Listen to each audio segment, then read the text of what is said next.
Good evening, guys. Greg here from the Behind Enemy Lines podcast, and tonight I'm going to be painting a Japanese infantryman for you.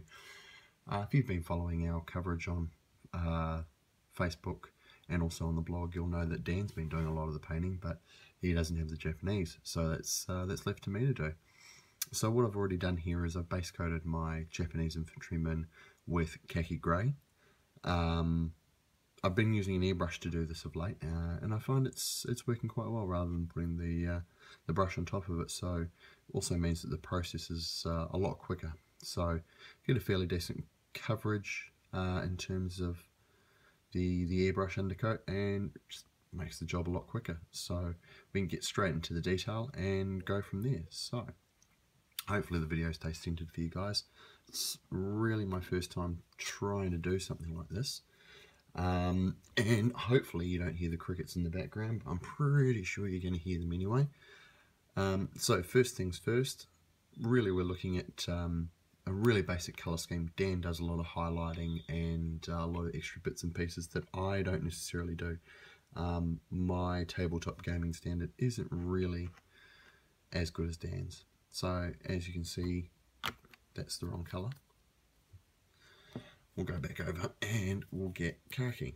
So what I'm going to do here is a quick coat on to the flames of war colour. Quick coat down onto the putties on the infantryman's legs. Gaiters, putties, I'm pretty sure that's what they're called. So really simple, really easy colour scheme. And I think it looks quite good. I've already done a number of Japanese, and I say a number because it is an absolute metric ton of them. One thing you are not going to be short of when you're painting a ho-hi company is painting infantrymen. So I've done the basic platoon, pretty much done. Now it's going to be on to all the weapons platoons, mortar platoons, gun platoons, you name it. There. So there we have the khaki done on the putties. That's just real quick and simple. Some of the later stages of work that we'll do will define those and bring out a bit more of the definition. So get the brush cleaned off. So I'm doing this on the fly. I'm not really doing voiceovers. Dan's a little bit better at that. Although I do understand his latest videos have been on the fly as well. Good to see. I think it sort of adds a little bit more to the video. So I'm just going to do a quick hit on the helmet. Now for my Japanese infantryman helmets, I am using Vallejo Brown Violet. All of you American tankers should have this lying around, and your British tankers as well. Make sure we get this in the shot. So it's a quick, easy dab of the colour straight into the helmet. Nice and simple, no problems, too easy. Just make sure it's all covered over. Top, bottom. Have a quick look at it off camera, sorry guys. Getting back into focus. There's your brown violet helmet done. Top's back on. So this is hopefully not... Dan's video I know took a little bit longer as he knocks the camera with all this highlighting work. I don't tend to go for a lot of highlighting. I'm more of a washer to get the recesses in, get all the extra bits and bobs out. Right, so now we're going to move on to something a little bit more detailed. So next stage that I go through is the webbing. So you've got your webbing sack on the side, water bottle, a little bit cross over the front as well. So what I do with that is to give it a bit more definition, to bring it out from the khaki grey, which does tend to darken a little bit once you've washed. So I'll be using a quick coat of Russian World War II uniform. You could use German field grey for this if you wanted to bring it out a little bit more, maybe US dark green if you wanted to go that way. given the way that things in the jungle tended to deteriorate in colour, I don't think any of those would be too untoward. You could even go for a brown if you wanted to. I've found that the Russian uniform green does work quite well, so I've sort of stuck with it.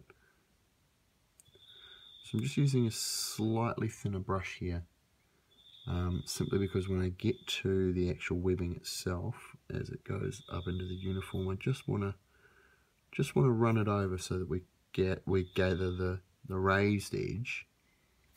Sorry, slightly off camera there, rather than putting too much paint onto it.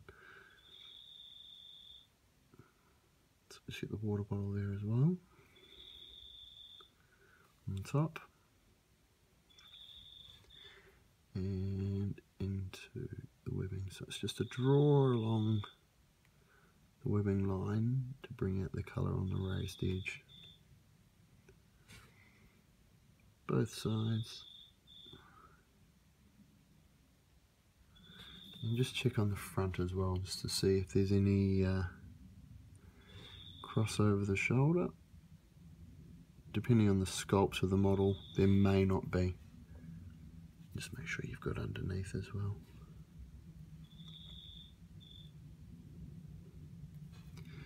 And there we have that. So as you can see, a little bit more green coming through. Some more lighter colours will get through onto there as well. Like I said, it's going to be quick, it's going to be easy, and it really does provide a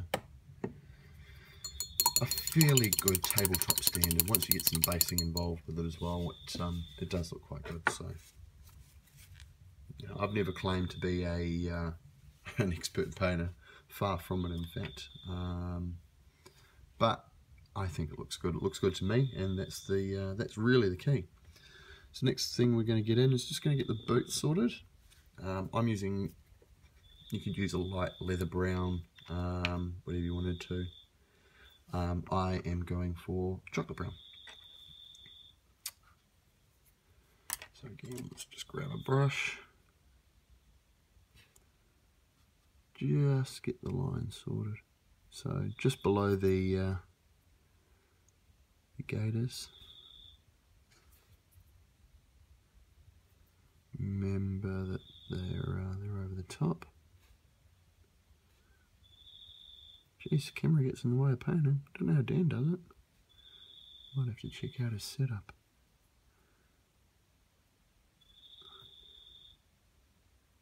Boots done brown. Boots done brown. Hopefully I don't drop the model and break it like Dan did though. Just say that when I'm painting my my Mitsubishi Zero, shall I? No, it's not going to happen. I'm not as klutzy as Dan, I hope. So as we can see, we're starting to build that that colour palette up quite a bit. So next little bit of highlight, you'll see the just on the back there, there's a pouch that will be tucked into the belt. I like to just bring that out a little bit, so rather than using a reasonably dark colour, I go for a bit of tan earth, and I'll use this use the tan earth later as well for the gun strap, if there is one on the model. I find that this just sort of adds a little bit of lightness, a little bit of brightness to the model, especially given that you're painting reasonably dark colours on the Japanese. There's also a couple at the front you can pick out, just if you can get into them. You can see my brush is reasonably well used. It might be time to invest in a new one, I think.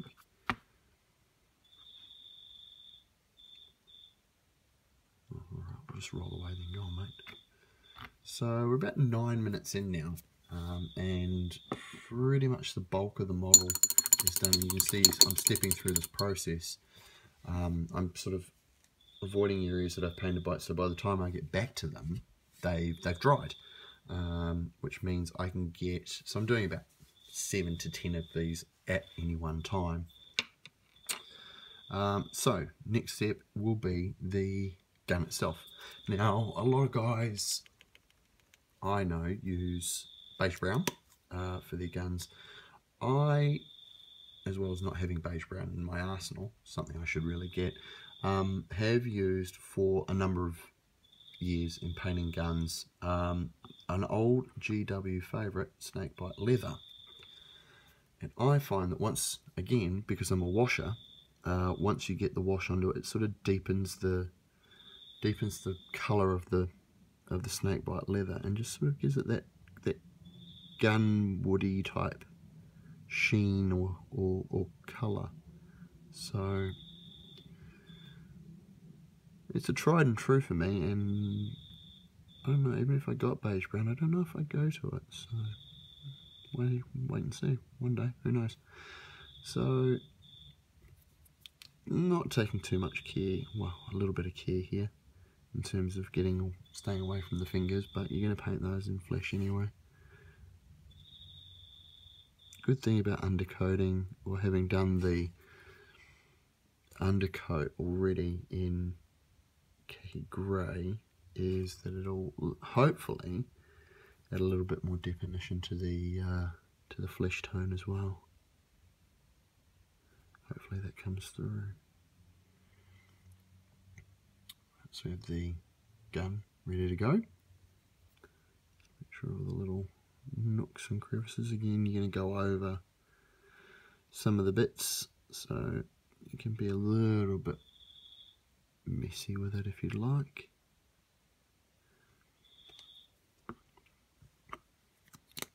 Snakebite leather, done.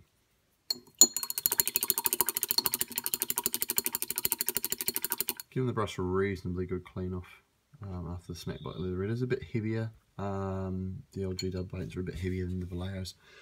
So I just like to give it a, excuse me, a little bit more of a clean off. Right, so where are we at now? So the gun's done. Helmet's done.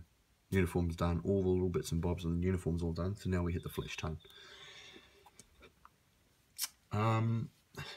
Flesh tone for this one's a little bit difficult. So I've got 3 or 4 different flesh tones that I have in my arsenal. I've got Army Painter's Barbarian flesh. I've also got GW's Ungle flesh. I've got an elf flesh somewhere, but the one I'm tending to use on the Japanese at the moment is the Vallejo medium, or the Vallejo medium flesh tone. Again, once I get a wash onto it, it tends to just give it a little bit more of that sort of darker Japanese skin look. So here we have the medium flesh tone. I'll post up a list of the colours when the video goes live on the blog as well. So if you're watching this and you're curious as to the colours that I'm using, they will be there for you. So just going through now and grabbing the areas where the flesh is. If you go over, touch it up later on. No big deal. Like I said, if you're wanting to win painting awards, I might just have to take this one off camera for a quick sec. If you're wanting to win painting awards, I'm not the guy that you should be following, but this is how I do things. I like the way they look, and they're my toys. So, Nina Nina.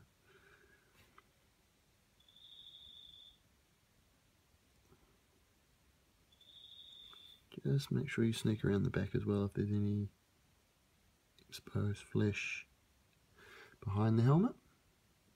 It's all the way around. Here he is. And then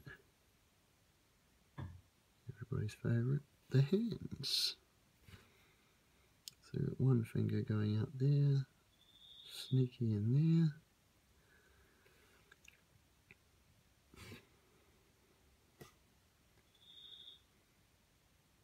And holding the gun at rifle attention. It's not really attention though, is it? It's sort of a walking away. I'm walking away. I'll just sneak in here to get the thumb.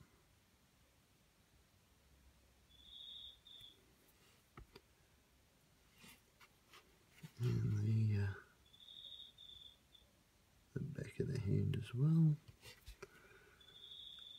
Flesh tone, done. Now we really start to get into the detail. So that, for me, the way I paint is base colours done. The base is down, so now what I'm looking at doing is just adding those final levels of what I call highlights, then hitting the wash, maybe pick out a couple of details as well, possibly the badges on the lapels and the like. So next thing to do, get the metal on the gun. For that, pretty easy, gunmetal grey, everybody's favourites, used in a wide variety of applications, but obviously it's gunmetal grey, so use it for gunmetal. So just get in where the gun barrel is going to be.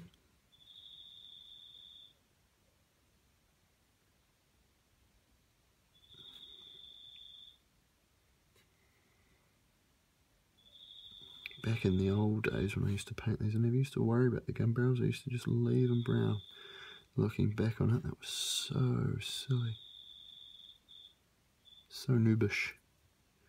Make sure you get your bayonet. Everybody loves a nice shiny bayonet. Especially when you charge into a whole heap of Marines. They love seeing those as well. Backside of the rifle as well.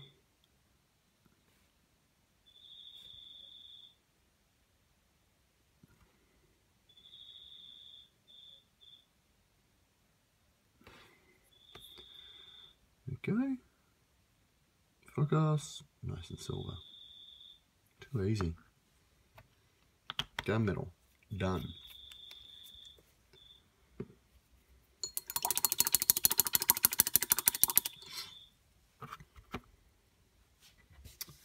Next step.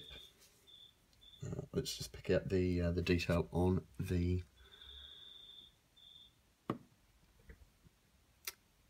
gun strap itself. So again, I'm using the tan earth for this one. It just adds another level of brightness, just to brighten up what is a reasonably dark and dull model. You don't have the bright colours like the SS and Oak Leaf, which I love painting, by the way.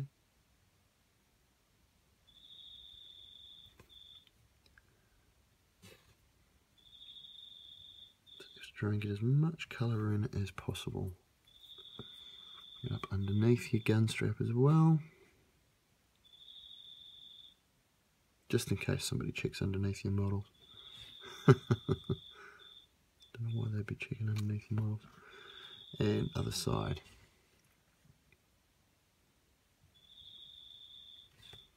Right, strap's done. So as you can see, focus, the lighter colour just sort of comes out on the model.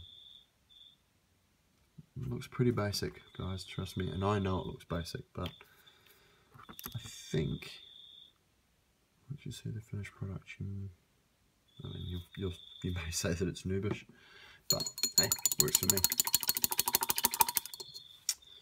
Right, final steps here. So what I'm going to do is I do two sets. Well, first let's pick out the lapels. Here you can just use any red. I'm using a Citadel Corn Red, simply because that's what I've got here in front of the camera. That's what I've got sitting here at the moment. It's a little bit, makes it pop a little bit more, I think. So, fine detail brush. Get to your lapels, your collars. Just a little red pop on them. If you can reach the other side, more's the better. Doesn't look like I can here. Not quite. So I'm just going to leave that with a single red. 19 minutes in, and guys, we're almost done.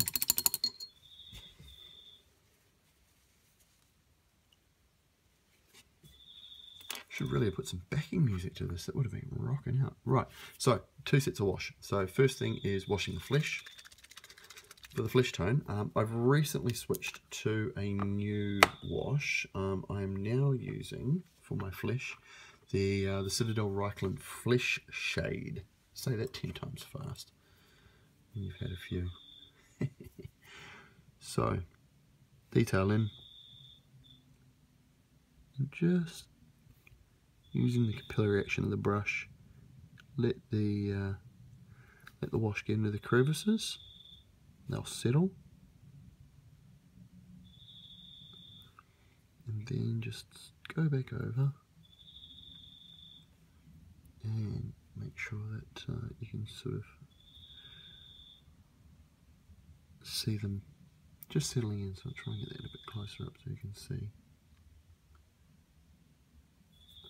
So that's going to settle in there. Drag it down.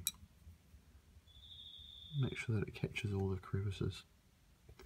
And the same on your hand. On the hands, try and get in between the fingers just to give them a little bit more definition. Letting the wash settle.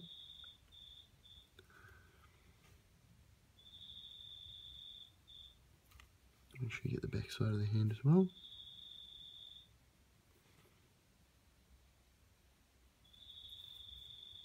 If it doesn't look like it's going to give you enough depth, just hit it again. Easy as that.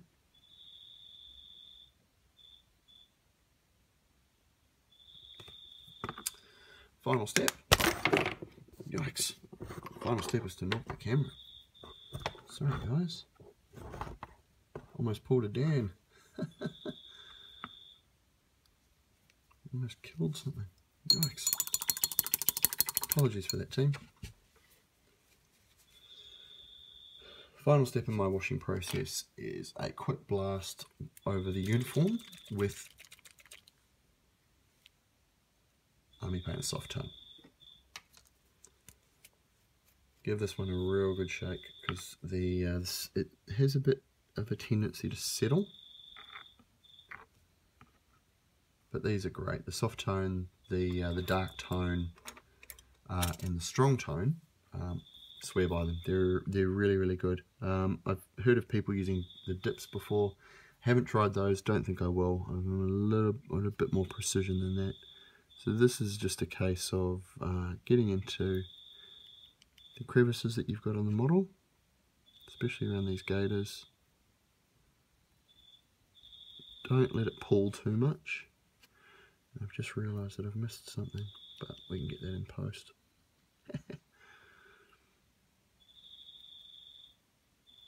What you're wanting to do here is just get in so that there's a little bit more definition to the model rather than just your plain old green.